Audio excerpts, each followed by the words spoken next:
Artificial intelligence looks set to become the most important technology of this century, which means the titans of the industry will likely continue to accrue enormous wealth and enormous power. And the most famous of the AI executives are Sam Altman and Elon Musk, the CEOs of OpenAI and xAI. And both appear to love making bold claims about the future of humanity, and their public battles with each other keep them in the headlines. However, when it comes to the key leaders in the AI world, there is a more unassuming CEO who is just as likely to control the machines and algorithms that get us to AGI, or artificial general intelligence. Demis Hassabis is a former child prodigy, a Nobel laureate, and the co-founder and CEO of Google DeepMind, whose AI model Gemini is one of the frontier large language models. Hassabis is also a subject of a new best-selling biography by two-time Pulitzer Prize finalist Sebastian Mallaby. The book is called The Infinity Machine, Demis Hassabis, DeepMind, and the Quest for Super Intelligence. It very much falls in the wheelhouse of topics I find completely fascinating, so I was delighted Sebastian was up for an interview. In this conversation, we discussed what makes DeepMind stand out as a company. We debated whether Demis Hassabis can be trusted to control AI, and also whether the capitalist logic of the AI industry makes it harder to avoid an AI catastrophe. As ever, if you enjoy the work we do at Novara Media, you can sign up as a supporter at novaramedia.com/support. Sebastian Mallaby, thank you so much for joining us. Great to be with Novara Media. We talk a lot on this show about Sam Altman and Elon Musk, in part because they're in the news all the time. And we sometimes talk about Dario Amodei, so the head of Anthropic, because he's always saying these sort of bold things which provoke sort of debates and comments. Demis Hassabis makes fewer headlines. We have sort of featured clips of him on the show, but he's less prominent as someone that we'd sort of say, Demis Hassabis says this. You think he's just as significant as those, I suppose, maybe more forward characters. Why is that? It's partly that he is the original entrepreneur scientist in this field, right? He started DeepMind in 2010. OpenAI didn't start till 2015. And then, Anthropic is another 5 years after that. So the others are derivative. I mean, Elon and Sam literally set up OpenAI to copy Demis, because they were across that Demis sold DeepMind to Google. And in fact, Elon had wanted to buy DeepMind instead. He said, come to Tesla. And Demis said, no. And he said, well, come to SpaceX. We need AI for Mars. And Demis said, no. And so, OpenAI was a reaction to that by Elon. And so it's part of the answer to your question is, Demis is important because he began this. Not academically, but he began it in terms of setting up an entrepreneurial lab. Second thing is that, he has probably done the most important thing for science of anybody in AI, which is this AlphaFold program that unraveled all the shapes of proteins in nature onto which you can build medicines, and also unlock stuff in material sciences. So we're all talking about large language models, but that's only one type of AI, and possibly not the most socially useful type of AI. And Demis has demonstrated what AI can do for science. I think it's also important and worth talking about the fact that he's British. He's here. He's not an American. He's not a Silicon Valley cookie cutter, Sam Altman type, network-based, fake it till you make it, premature truth kind of guy. He is a deep science PhD with social democratic values that have kept him in Britain. He's refused to move to the US, even though his funders are American and they want him to move there. And he stays in Britain because he's patriotically British. And he's British in the sense that when you walk to the DeepMind offices and you go past Central St. Martin's, and there are toddlers playing in the fountains in the public space, and then there's free videos in the summer by the canal that children can watch, and then you see, the local kids playing football on the green space by the DeepMind office with their shoes off. Show me where you can do that on Sand Hill Road. Doesn't exist. It's all private property there. So I think there's something about Demis which is distinctively European, social democratic, non-Silicon Valley. I think that's also worth noting. And with a character like Elon Musk, we're often debating on the show whether he's intelligent or stupid. Obviously, I think he's probably got very spiky intelligence. So my argument is always he's clearly very intelligent in many ways, even if he doesn't seem like it on X. Hassabis, there's less debate. He is a bona fide genius, right? Entered chess championships aged 5, becomes the chess world number 2 for his age group at 13, He's building best-selling computer games as a teenager. So just talk about Hassabis as a child prodigy, I suppose. Yeah. So one of the fun things when I go to Silicon Valley is to tell people that, we have a melting pot in London. It's not just Silicon Valley. We have immigrants who start companies like Demis Hassabis. I mean, he wasn't himself an immigrant, but he comes of immigrant stock. And so his mum was Chinese Singaporean. His father was of Greek Cypriot extraction. Quite a modest family. Mother worked as a sales assistant in a shop, and out of this sort of quite modest background springs this immodest intelligence. And so because he starts winning chess tournaments when he's quite young, he wins money from that, and so he has enough money to buy computers, and then he starts to code. He's very attracted at one point to coding for chess. So the creation of a program to play chess, which is in a fine tradition of computer science going back to Shannon. He then, as you say, programs this game called Theme Park when he's around 16, 17, which sells millions of copies. And then he goes on to Cambridge to do computer science. And the money that he's made from the Theme Park game explains why his boss gives him a Porsche while he's an undergraduate, so that he can drive from Cambridge back to the video game design company in Guildford at top speed in the middle of the night and optimize for time by ramming the accelerator on his Porsche. He had a theory that the police would only catch him if he was speeding at intersections, because the logic, game theoretically, as a chess player would know, a police guy before speed cameras would locate himself at an intersection so that you have 4 roads you can be looking at. And so Demis just slowed down when there was an intersection, and otherwise he just jammed the throttle. So he does computer science at Cambridge, and leaving Cambridge in 1997, he creates his own company. Now, there was no Silicon Valley then, as you know. I mean, to create your own company coming out of Cambridge at that point was as countercultural as believing that powerful AI was possible, and Demis believed both. And I suppose DeepMind as a company, obviously Hassabis' relevance now, he won the Nobel Prize for AlphaFold, for protein folding. DeepMind as a company, how would you distinguish it from the rest of the field? Because I think often we just look at Anthropic, OpenAI, potentially XAI, DeepMind. We look at all of them on those, which can solve the problem the fastest, how is it sort of achieving these various metrics, and we imagine them all in a fairly linear race. Is that your view of what's going on, or do you think that there's something else that distinguishes DeepMind from those other companies? Well, I think because DeepMind was the first to start, it didn't merely sort of exploit the technology by driving it to, bigger scale of compute, bigger scale of data, and therefore more capable models. It was actually inventing the field, right? When DeepMind started in 2010, AI could not recognize a picture of a cat. AI could do nothing. It was full-on AI winter. So the early hires included people like neuroscientists. Demis himself had a PhD in neuroscience. It included sort of probabilistic mathematicians. It included people from the field of reinforcement learning and people from the field of deep learning, different parts of AI. And so it was a much more sort of eclectic, hybrid type of intellectual culture, not just scaling one thing.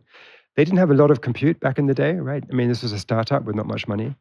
And so the culture at the beginning was much more intellectually curious and much less focused on sort of the engineering of a known technological path. And I think, although... Which is, I suppose, the scaling hypothesis, right? You say you've got these neural networks, let's just add more and more compute and we'll get something interesting out of it. Correct. And I'd say, just to wrap up on this, I mean, that DNA, which existed at the beginning of DeepMind, obviously, we moved on, we're 16 years later now, and so DeepMind is also scaling well understood deep learning architectures like the transformer model. But I think it retains a bit of that exploratory curiosity. It's more likely, if there were to be some new pathway for improving artificial intelligence that departs from what everybody's doing now, it's more likely to come from DeepMind, because about half of their scientists are actually not just trying to scale the existing thing, they're exploring alternatives. What's an infinity machine? So I think of AI partly as a machine that makes sense of a near infinity of data.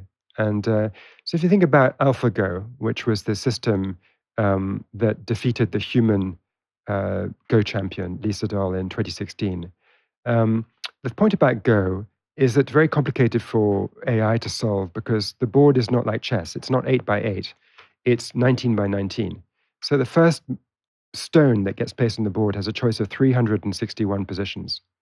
And then the second stone, in reply to that first one, can choose between 360.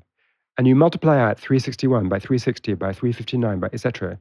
You get to a near infinity of permutations of how this game could play out.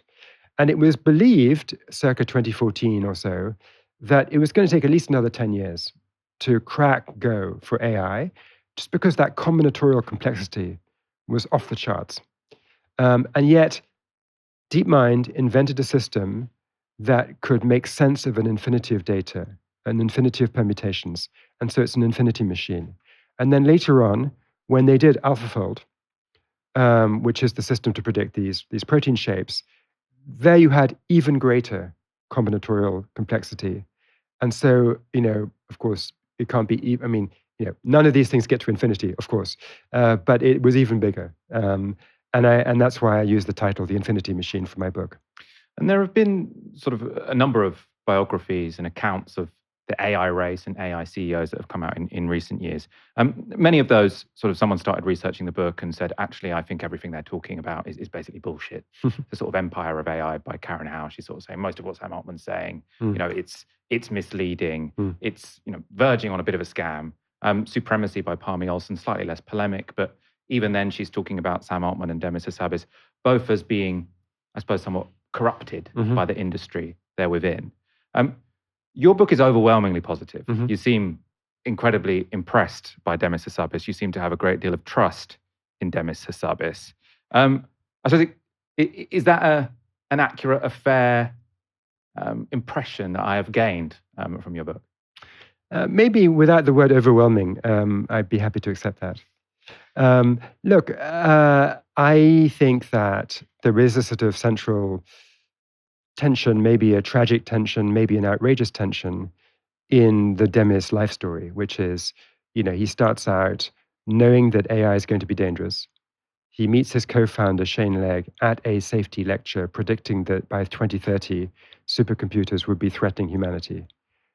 He goes ahead and starts building it because he believes he has a theory about how to make it safe.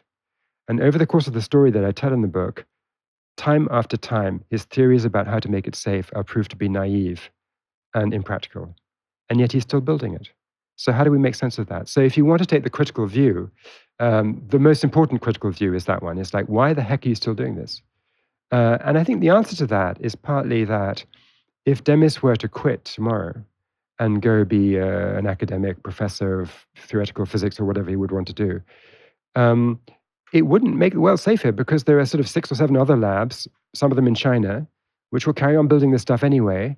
And I would rather have somebody running Google DeepMind who has good values, who is a good person, who is a nice guy, who cares enough about British social democratic values to be here and not in Silicon Valley. I mean, having spent more than 30 hours talking to him, mostly upstairs in a pub in North London, I like the guy and I believe he's a good guy. And I have kind of I'm allowed to tell a slightly digressive anecdote.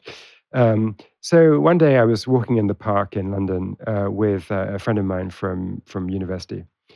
And he says to me, "What are you doing?" And I go, "Well, I started to talk to this guy, Demis Hassabis. I'm going to write a book about him." And my friend says, "I know Demis." I go, "Oh, really? You know Demis?" And he says, "Yeah, my son goes to the same school in North London as Demis's son. So one day I went over to Demis's house and I picked up my son from the birthday party and I saw Demis there and I said, 'Oh, you're the AI guy,' because I recognized him from a YouTube video about AlphaGo." And I said to Demis, "Yeah, you're the AI guy too." And he goes, "Yeah. Well, Demis, I think I've got an idea for you. If you took 2 different AIs and you had them talk to each other and argue with each other, the combined output from the 2 might be quite interesting." And so then I'm quite curious. I say to my friend, so I'm thinking about this, right? Here is the future Nobel laureate, Demis Hassabis, about to get advice from my friend who became a publisher after he left uni. It's like, what did Demis say? And my friend goes, yeah, Demis said it was a very useful suggestion.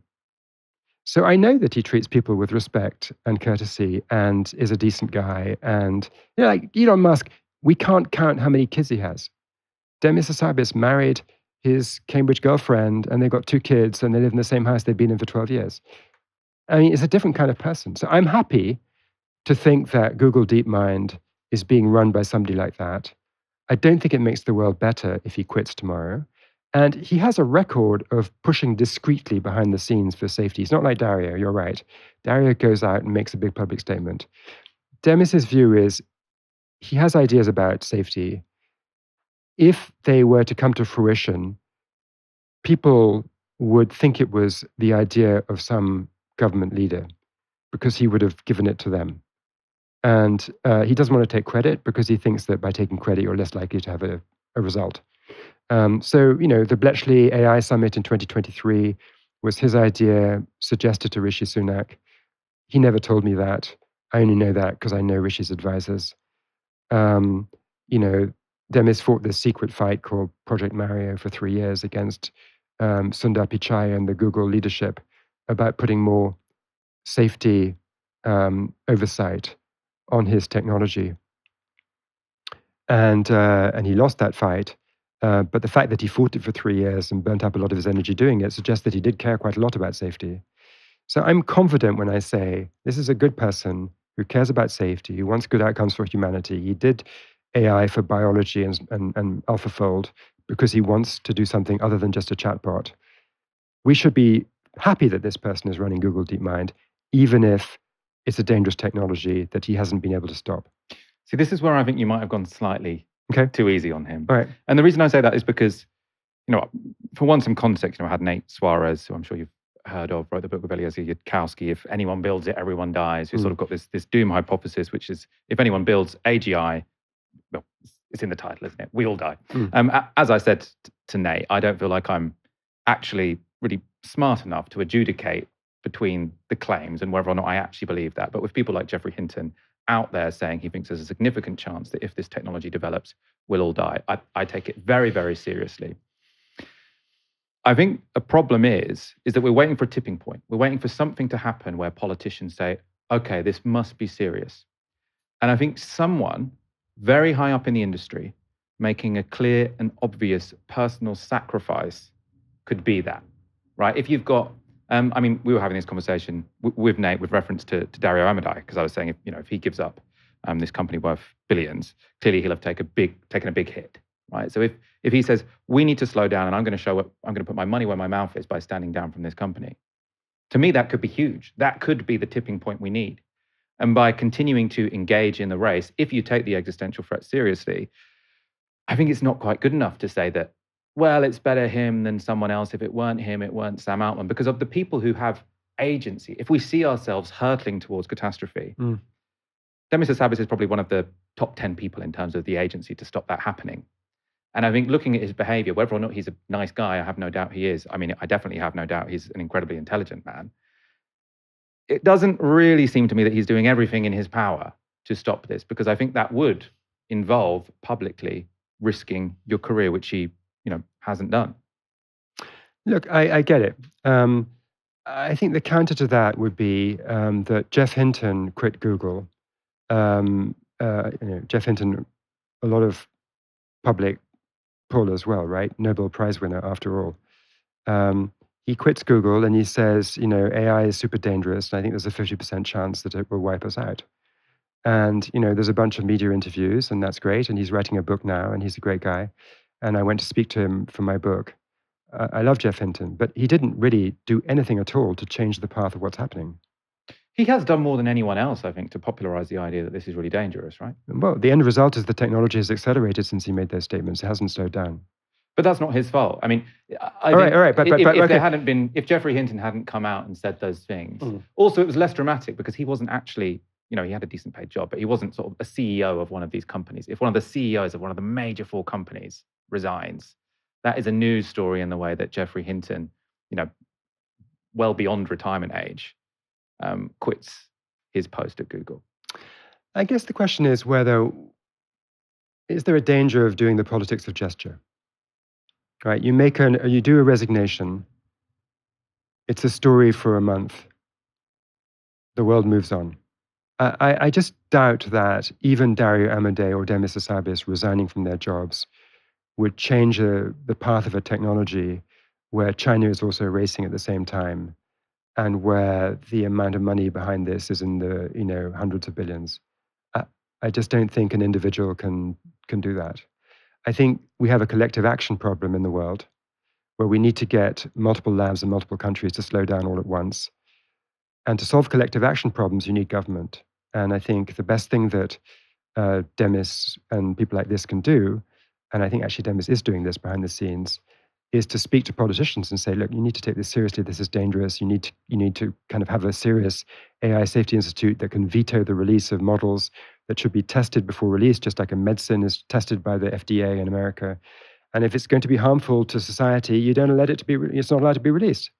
And I think making those arguments and trying to pull the government in. The best thing Dario Amodei has done is not fighting with the Pentagon over red lines on military use of weapons, because he was right about that, but ineffectual. The most important thing he's done is to explain to the government that Mythos, which can do cyber hacking, is enough to crash the whole global financial system and more. And that got their attention. And they did a 180 in Washington, D.C., right? They went from saying, let's just accelerate this technology. We don't care. There's no danger, nothing to see here on the danger side. And now they're saying, wait, and they've taken control of Mythos, and they're prohibiting it from being distributed beyond the initial 40 institutions that got it. So that had a big effect. So in this case, what happened is it was the advance of the technology more than a public argument about safety that actually drove safety behavior.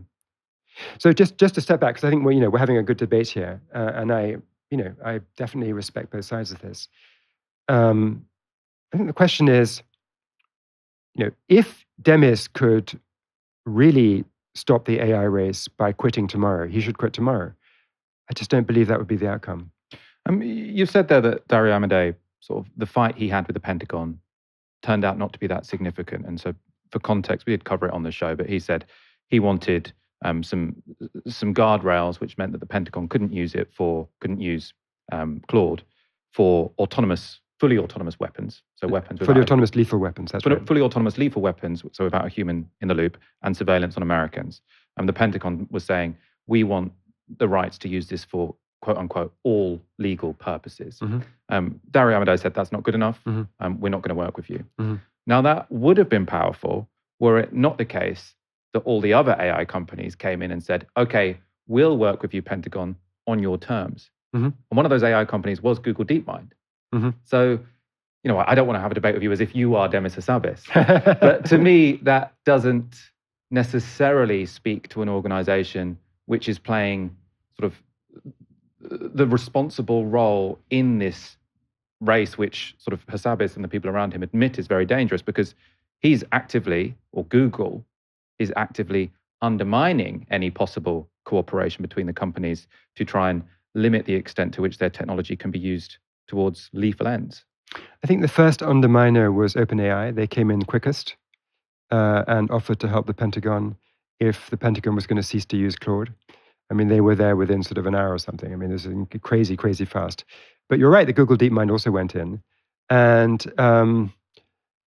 this speaks to two things. One conclusion that you could draw from this is there's a collective action problem. And Google DeepMind has made a decision that since it can't, as one actor, solve that collective action problem, it's going to give in to the pressure of collective action problems until the government steps in and does something. I think, look, but I understand the point. I mean, he's not standing back from the race. He's definitely leaning into the race. And his argument for why that's the best he can do is because the race itself is the problem. It's not the actions of one individual racer. I think there's a similar thing, by the way, to make an argument on your side here, which is relates to open source, open weight models, right? So Google DeepMind was happy to announce maybe a month ago a new suite of Gemma models, which are open weight. By Demis's own account, open weight is dangerous. And yet he's providing open weight models. Because he thinks that the Chinese are providing open weight models, the state of the art is in open weight is actually China. And it's not going to help the world if all of the open weight customers are using Chinese systems. I just think, going back to we won't spend too long here, but going back to the Pentagon example, a collective action problem, I suppose, is particularly intractable if there are lots and lots of different actors, and it's quite difficult for them to communicate with each other. It's hard to sort of isolate any one person who sort of breaks the deal because there's too many people. When it comes to sort of the leading AI labs, by many accounts, there's three, right? There's DeepMind, there's OpenAI, and there's Anthropic, the real frontier labs. Now, when it came to the Pentagon, one of those said, "We won't do this for you, Pentagon." Then ChatGPT, which is obviously Claude, Anthropic, then ChatGPT comes out and says, "Okay, we will." Now you've got a third player, Google DeepMind, and they can choose to sort of make a big public campaign and say, "We are siding with Anthropic. We think Sam Altman is an immoral guy. We think it is urgent that we have some kind of public legislation to hold back irresponsible people like Sam Altman." It's not as if Google DeepMind is just one among many companies. If they hadn't done it, someone else would. They're clearly one of the most powerful agents in this. And I think if they had said that, that would have big impact. But they've done the precise opposite. They've come in and said, "Oh, we'll do it as well," which means that it's very difficult to critique Sam Altman, because if someone tries to say, "Sam Altman, you've behaved very irresponsibly here," he'll just say, "Well, Google DeepMind did it as well." I think that's fair. Let's talk about government regulation, because obviously all of these thoughtful AI founders, they say, "Well, we're stuck in this collective action problem. What we need is government regulation. We need governments to step in." And again, here is where I think potentially actions speak louder than words, because Google, they're not unique in this, along with Microsoft and other companies. They have been lobbying against any kind of regulation which gets put forward.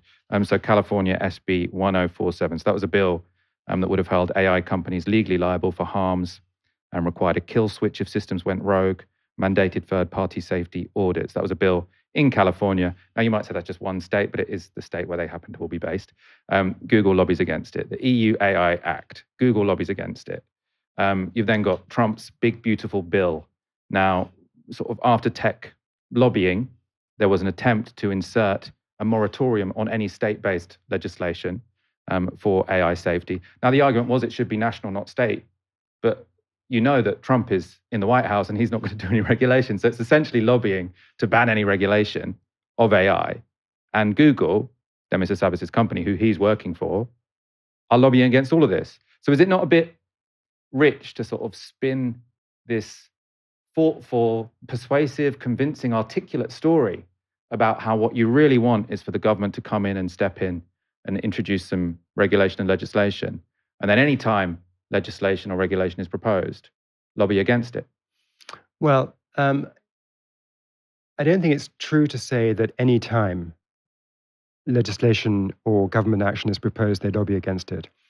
The good example is in 2023 and 2024, when the Biden administration were in office. If you talk to Ben Buchanan, who was sort of the AI czar in those years, and he's on the record saying this,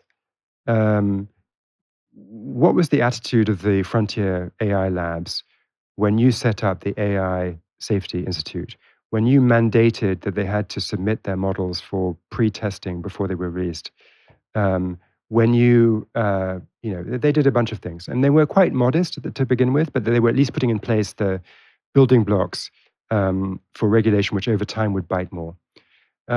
What was the attitude? You asked Ben Buchanan, what was the attitude of the leading labs? And he says, well, they had come to me and said, what you need to understand, that this is very powerful, it's coming fast, and you're going to need to get on top of this, and you should be regulating it. So this is the account from the mouth of the regulator. His account is, Google DeepMind and Anthropic and even OpenAI were quite compliant with what he was trying to do in government. Now, they're not compliant with state-by-state legislation because their view, and I think it's a fair view, is that if you have a patchwork of different rules in different states, it's a mess.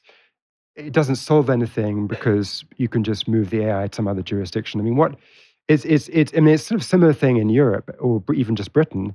There was an argument, I forget the details, but in Parliament, there was one faction that wanted to protect the intellectual property of creators. And as somebody who writes book, I'm pretty sympathetic to this.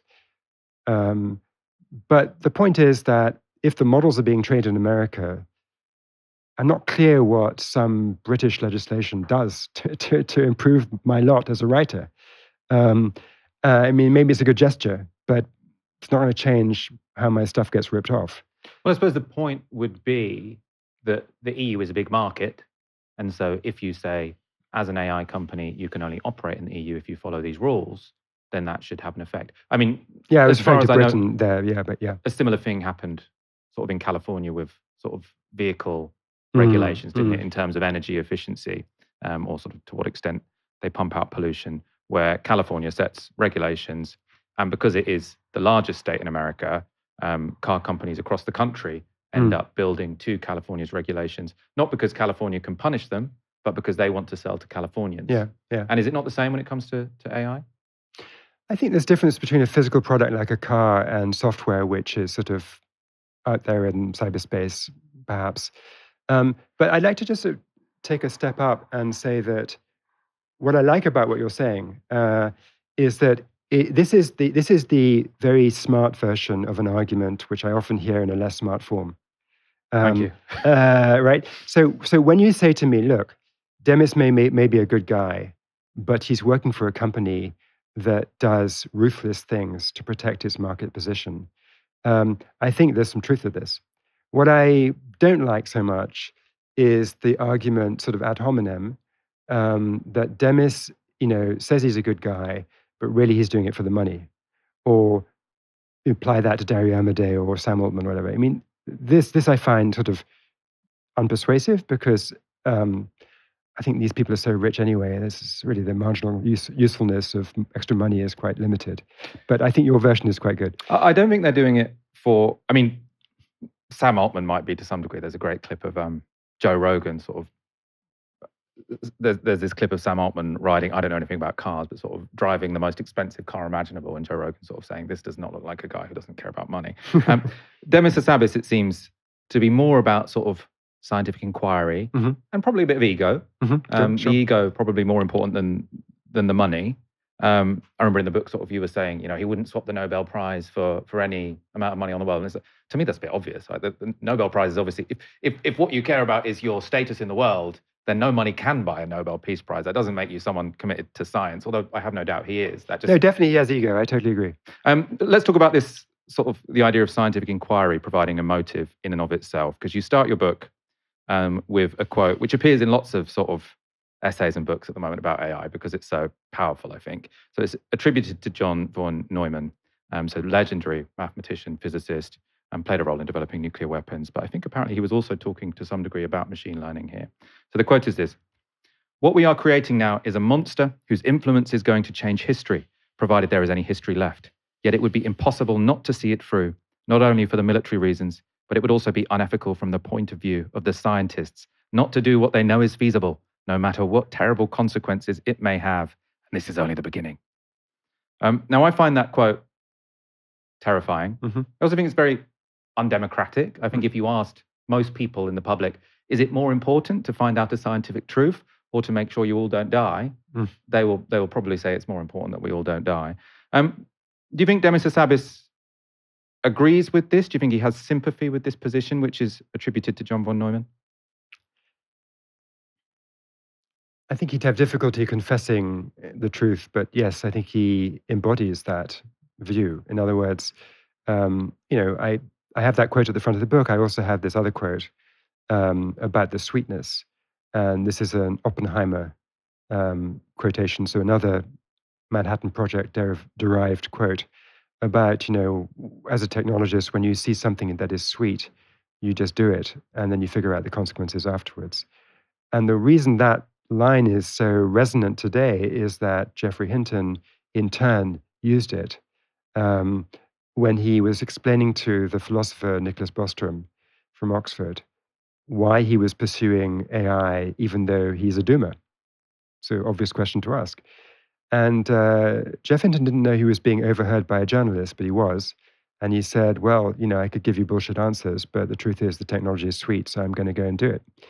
And I think a lot of the people in my book, and Demis is included in this, the technology is too sweet not to go after. And so I think, yes, that line of criticism is fair, that there is ego, scientific ambition, a desire for fame, a messianic urge to be the one to will superintelligence into the world, which drives these people over and above concern for the consequences. But I suppose, it's interesting to hear you say that because, you said you object to overwhelming, but the book is, actually I've heard you argue in interviews, we should trust Demis Hassabis with this technology. And it's a bit hard to sort of make those two positions consistent, which is that these guys are driven by a messianic desire to make discoveries at any cost.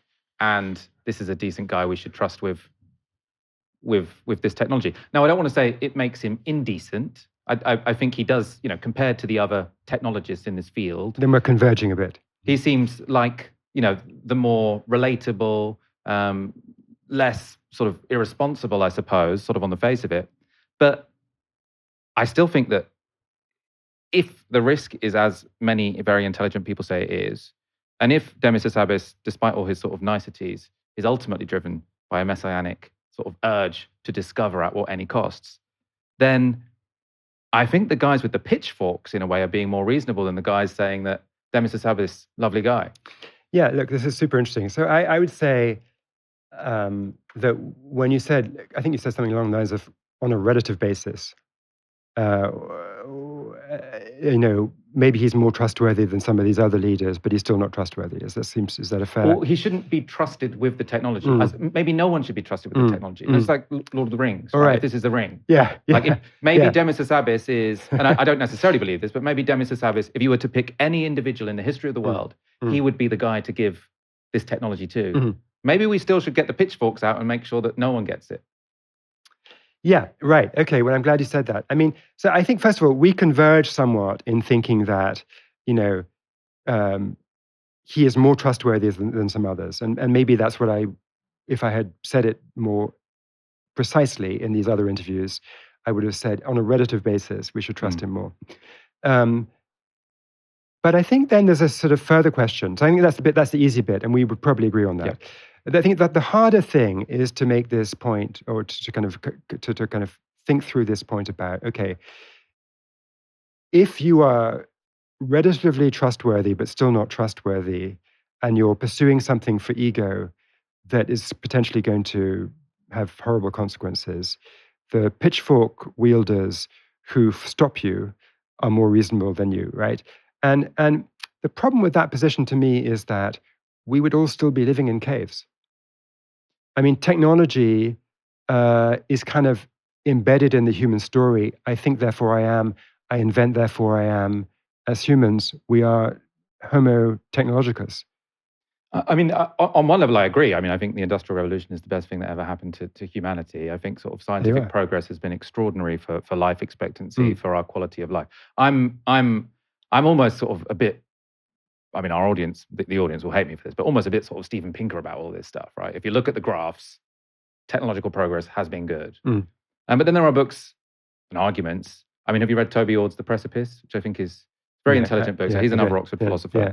And he's basically saying that you do reach a point, or hypothetically, it's very plausible you reach a point where your technology gets so powerful, it kills you. And therefore, the fact that previous, less powerful technology has worked in your favor doesn't mean it always will. And our technological capacity as a society, as humanity, is getting greater and greater and greater. And it's plausible then to say that it's getting more and more and more dangerous. So to say now might be the time to pause makes you essentially a Luddite, I think is, again, giving people like Demis Hassabis slightly too easy a ride. But another let's park that for a second. But another aspect of this debate, which is interesting, is whether a writer or just a human or a podcaster or any of us should err on the side of, exacting idealism in characterizing people, or whether we should be aware of human imperfection and therefore be a bit more generous. And I think maybe that's the difference between us. That you see a person who who you concede is probably on a relative basis at least decent, certainly intelligent, and has more attractive values than these other technologies in Silicon Valley. But he's nonetheless part of this bigger game, and he's not fighting the bigger game. He's not trying to stand up to it. He's not making a sort of, I would regard, a gesture political resignation. And therefore, you say, bottom line is, he's not a good guy. And I think bottom line is, he's a human being. We're all flawed. There's a limit. And being a human being is not merely that we're all flawed. It's like there's a limit to our power and influence. Standing up and resigning, I don't think would change any outcomes. And so I'm more inclined to judge charitably than you are. I mean, I think in general, I'm a very charitable person. I think I am quite unjudgmental. But the stakes matter, right? So most people in my life and myself, I know that I'm flawed, right? Maybe I do things out of ego. But if it really is the case, as many very serious people are saying, that this race could literally kill everyone, then despite sort of like a habitual charitableness about people's sort of motivations, there kind of has to come a point where if you take those seriously, which I think you do as well, right? You take the sort of P-doom hypothesis seriously. You have to at one point sort of stand up and say, look, I understand how you got here. I think you're an incredibly impressive person, but this is wrong. Yeah, look, you're making a good point. I could perhaps have written the book and at the end said, here is a person with good motives who tried to make it safe along the way, but that hasn't worked out. And the fact that he continues is not merely a reflection of some larger race dynamic which he doesn't control. It's a reflection of his moral weakness. I guess it just depends how.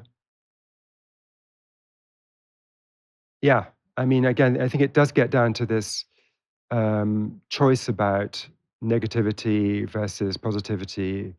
And maybe wrongly, maybe this is a special case because we are talking about this existential technology. And I do take your point that this perhaps should weigh on how we judge people. But I suppose maybe if I've made an error, it reflects the fact that there's so much gotcha criticism and polarization and negativity and doubting of people's motives and just general toxicity in the world. I really don't want to contribute to more of it. Yeah. No, I mean, I am sympathetic to that. I just think, and I think that the media is too polarized. I think people should be more charitable. But if one takes the P-doom scenario seriously, I do think that changes things. Let's take a step back from the ethics of Demis Hassabis. I want to talk about an experience you've had since writing the book. Just before we started recording, you said the first place this book was released was in China, and you've recently been touring the book in China. Obviously, if we're talking about the kind of excuses that tech CEOs make, it's often, oh, well, if we didn't do it, the other company would do it. And if all of us didn't do it, if the Americans regulate us, the Chinese will do it. So there's this constant sort of, the other guy is worse, so you want it to be me. Having, I suppose, studied this industry, having been in China, do you think that stacks up?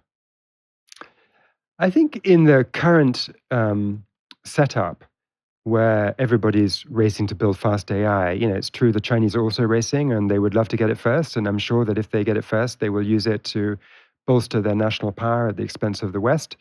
So depending on your view of geopolitics, that could be a bad thing or whatever. But I think what's interesting to me about having been to China is that we might be able to change the way the world is currently charging towards that precipice. Because the Chinese struck me surprisingly as being very keen to talk about AI safety. And the general view in Washington, and I know this because I lived in 18 years in Washington. I have lots of friends in Washington. I know the people at the Biden administration before who put the chip controls on China with a view to stopping them from getting AI. And I debate with these friends of mine all the time. And their essential view is that China didn't have the muscle memory of the Cuban Missile Crisis. They don't think that technology threatens our existence. Their idea of catastrophe is kind of the Great Famine and the Cultural Revolution, political disasters, not technological malfunctions. And so they're just not particularly motivated or moved by arguments of AI safety. Therefore, we can't try to talk to China about a shared interest in dangerous AI proliferation such that AI gets in the hands of criminals and terrorists who use it to do massive cyber attacks or build a bioweapon that kills us. And I think going to China and meeting for 8 days the leaders of AI labs, both in industry and in academia, and hearing these people spontaneously bring up safety concerns made me think, well, actually, you could have a conversation with China. And Washington isn't trying hard enough. And by lots of accounts, I mean, I'm no expert on what the Chinese government have said about AI, but I see lots of people suggesting that actually the Chinese seem more keen, which would also make sense because the American companies are currently winning this race, right? The Chinese aren't far behind. They're obviously ahead on lots of technologies, clean tech, electric vehicles, for example. But when it comes to frontier AI models, the Americans seem like they're ahead. And presumably it's easier to negotiate a pause if you're in the lead than if you're in second place. I think what I have in mind is less a pause than a non-proliferation treaty, meaning I think a pause, the problem with a pause, and there's been attempts to get public letters signed and get pressure for a pause. The problem with a pause is that the advance in compute doesn't stop during the pause. And so the labs are sort of sitting on this engine, which is gaining power every 6 months. And if you just pause them for a year or whatever, they will come out of the gate after the pause with this big jump in capability, which could be more destabilizing to jump all that way. I just don't think pauses solve anything. It's a sort of like a soft way of saying you really want to stop it all. The stop it all view, if we build it, everybody will die. That's coherent intellectually. The pause argument is not coherent, I don't think. So my view, since I don't think we're going to stop it, is that what we should at least do is attempt to avoid proliferation. And China loves regulating the internet. It loves regulating private industry. It loves government control. And so why wouldn't it be in favor of preventing this stuff from getting in the hands of criminals? And I think that's where the US and China have shared interests. And we could have a repeat of the equivalent of the IAEA agreement in 56 and the Non-Proliferation Treaty in 1968. So just to clarify, there's two concerns, well, there's many concerns about AI, but in terms of the existential one, there is the takeover concern, which is that the model itself gets so powerful and generates its own interests that the AI agent or model or whatever we want to call it kills us all. That presumably wouldn't be helped by non-proliferation. And then there's also the worry that it gets into the hands of a nefarious person who builds a bioweapon and kills everyone. So your non-proliferation treaty idea wouldn't help with the takeover risks, would it? I mean, it's primarily aimed at, as you correctly say, it's primarily aimed at bad humans doing bad stuff with AI. But I think if you had a collaboration over non-proliferation, from that would flow naturally collaboration over alignment research. And in fact, in the nuclear example, in the Cold War, I think there were moments when the Russians or the Soviets and the Americans shared tricks on just how to make sure these weapons don't go off by mistake, kind of technical fixes that improved the safety of the switches or whatever it was. And in the same way with alignment research, why wouldn't you have cross-country sharing? I suppose this might be, and I take your, I believe you, that Demis Hassabis is not particularly motivated by money. I think he's got enough of it. But this is where the sort of capitalist logic of the AI industry might be different from nuclear weapons. Because nuclear weapons, coordination, you just needed the American military Department or the Department of Defense to collaborate with the Soviet Department of Defense, two sort of state-based organizations. Now you have multiple companies, their advancement, if they agree to have some kind of pause or to slow down or whatever, there's a lot of money resting on this that's propping up the entire American economy. So that's why I sort of worry about those analogies. I don't think that should lead us to despair. I think there are too many people making excuses saying, oh, well, it's different, it wouldn't be possible. I think if you want to pause a technology or you want to regulate it, you can. But I think it's going to be harder to bring about. And I suppose going back to my earlier point, this is why I'm somewhat more sympathetic to the people with pitchforks. And I think you are, because I think that might be the only way to motivate a change which is difficult to bring about. So on this issue, I would say we share the same bottom line prescription, which is that we favor non-proliferation stuff. But we have a different diagnosis of the blockage, the obstacle. I really think that the capitalist urge to make money ain't got nothing to do with it. and I say tell you why. From a sort of Silicon Valley business perspective, they're not looking to sell any of these models in China. I mean, zero. Then of course they're not. They're going to sell these models in the West, and that's all they care about. The people who made the decisions on export controls, semiconductor export controls to China were in the government, and they were not business people, and their logic was much more, some combination of the sort of Thucydides trap arrogance, of the leading superpower can't quite bring itself to accept that there's this challenger power that is now just about as powerful as they are. They just can't get their heads around this loss of hegemony. And so they think to themselves, we can deprive China of getting cutting-edge AI because we will deprive them of the semiconductors. Aren't we clever? It just doesn't, that was just a complete underestimation of the technological sophistication of China's tech stack. So they made a Thucydides trap mistake. And in addition, there is a kind of buyer's remorse around the period when, America got China into the WTO. They thought that China would converge to Western values. They would all be friendly. And literally the same people who were working on the US-China relationship during that period and had high hopes that, China would be gradually more Western, they're so pissed off that didn't work, that they've gone full hog 180 in the opposite direction. We can never trust China on anything. We can never talk to them about shared interests on non-proliferation of AI. And so I think they have a worldview which is properly distorted. It's just not distorted by money. That's what I'm saying. So I suppose I think where money comes in is that there are a number of interests in the United States who are saying, we need to regulate this for national security. And there are a number of people pushing back against that. Some of them are sort of, geopolitics hawks who say, no, then the Chinese will win. But a lot of the other people saying that are saying, well, actually, if you slow us down, if you regulate us, we're going to lose a lot of money.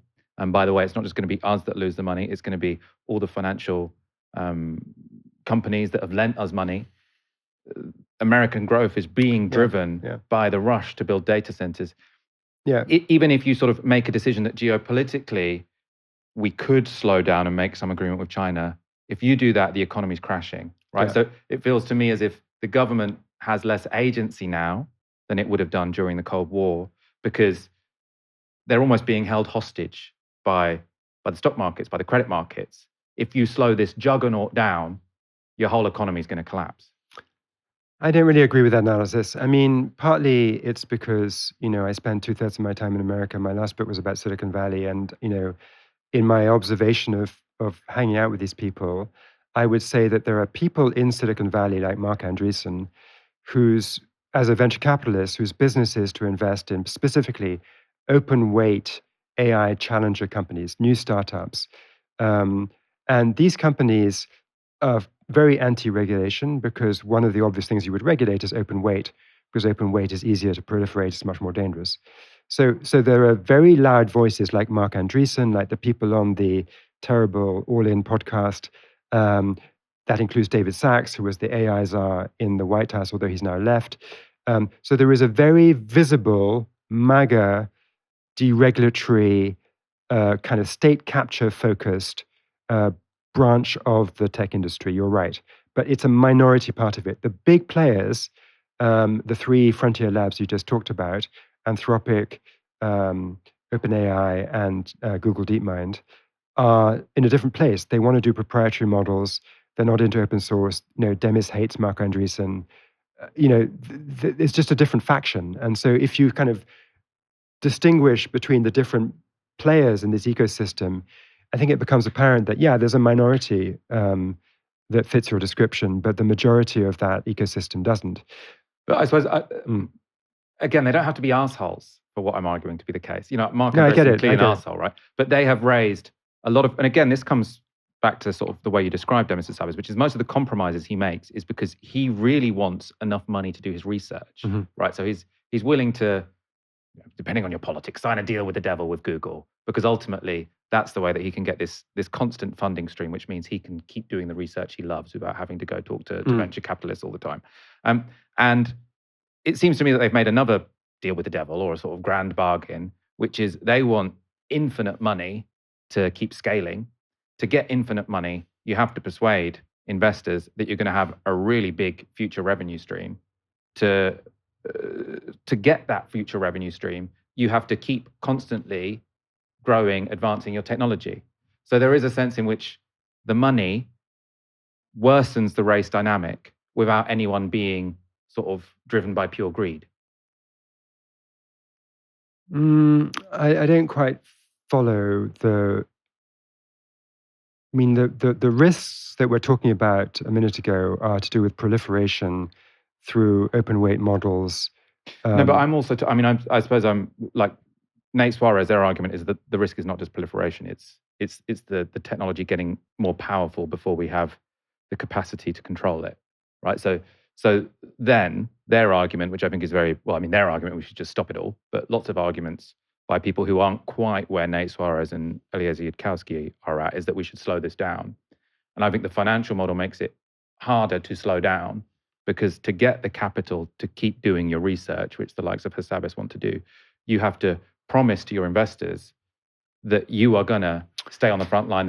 If you tell your investors, give us. But you agree it's nothing to do with China, right? This is zero to do with China. Whether they can. I mean, your earlier point was that the US isn't collaborating with China because commercial motives mean that they don't want to do a deal with China. The point is they don't sell into China. They get zero of their revenue from China. None of this capitalist machinery in Silicon Valley is banking on any revenues from China. I think the China argument is completely self-serving. I think when Dario Amodei sort of says you have to not regulate us because otherwise China will get there first, I think that's another excuse, right? I think the reason he doesn't want to be regulated is because.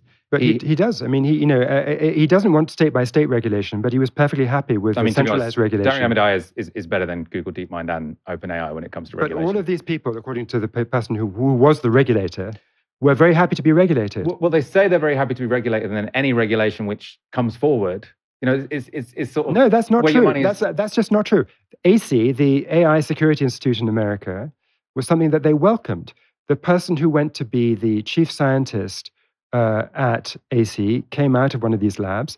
By the way, the person who is the chief scientist at the UK AI Security Institute came from DeepMind with Demis's blessing. Mm-hmm. The idea that they oppose all regulation is just not right. So what regulation currently exists? Because obviously regulation is going to have more teeth if it's legislative. Any legislative regulation which has been put forward so far, they've opposed. And I don't see that. Amodei might be an exception because they actually did lobby for some of these. They lobbied for the Californian legislation, if I remember correctly. If Demis Hassabis and these companies were saying, this is the regulation we would back, this is the legislation we would back, right? I would be impressed, right? I'd say, okay, maybe they are in favor of this. But if, it's revealed preference, isn't it? If every time someone proposes legislation, you lobby against it. But it isn't every time. That's the problem. But so what legislation have they supported? Or because none's been passed, has it?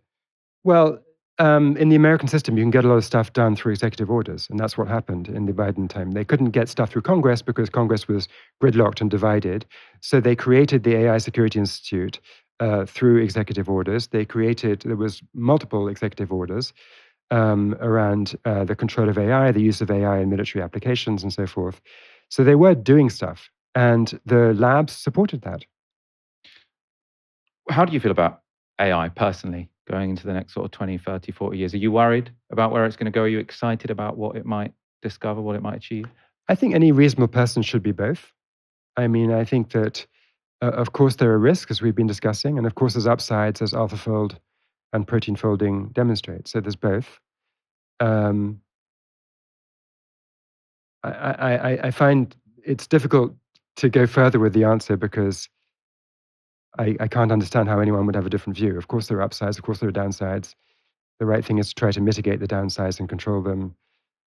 There's a way of doing this which involves, addressing the collective action problem, getting non-proliferation deal with China, and doing a lot of alignment research. We haven't talked about the tax measures that could boost the amount of alignment research. If you had a compute tax every time a frontier lab built a frontier model, it would be taxed at 20%, and that 20% would be put into safety research, perhaps done at universities, not at the labs. And that would address Nate Suarez's concern to some extent that, the frontier of AI development is outpacing the safety measures that controls it. Yeah. Do you think Demis would back that? Totally. Let's hope so. Sebastian Mallaby, thank you so much for joining me. It's been a really fascinating conversation. It's been fun. Thank you.